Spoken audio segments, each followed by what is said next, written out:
শুক্রবার এবং 14ই ফেব্রুয়ারি কী দিন সেটা আমি বলবো না। আর হচ্ছে শবে বরাতের দিন। তো আজকে হচ্ছে আমার জন্য বাসায় কিছু স্পেশাল মেনু রান্না করা হয়েছে, তো সেগুলো আজকে আপনাদের সাথে একটু শেয়ার করতে চাচ্ছি। তো এই জন্য মূলত ভিডিওটা করা। তো এখানে যেটা আছে এইটা হচ্ছে গরুর মাংস। তো গরুর মাংসটা হচ্ছে আমরা রিসেন্টলি খুলনায় গেছিলাম, তো সেখান থেকে আমরা চুই জাল নিয়ে আসি। তো এই যে এখানে এটা যেটা দেখতে পাচ্ছেন এগুলো হচ্ছে চুই জাল। আর গরুর মাংসের মধ্যে আস্ত রসুনটা আমার খুবই ফেভারিট, এই জন্য সে আমার জন্য এটা করে। সে বলতে হচ্ছে আমার ওয়াইফ। এরপরে যেটা আছে এইটা হচ্ছে লাল শাক।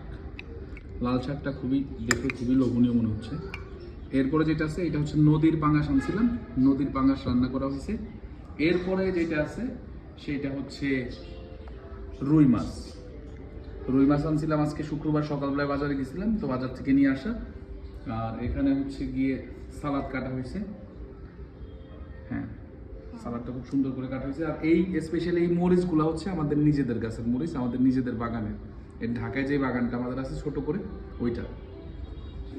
তো আমি একটু ভাত নিব আগে, এরপরে খাবারগুলোর টেস্ট আপনাদের সাথে শেয়ার করব।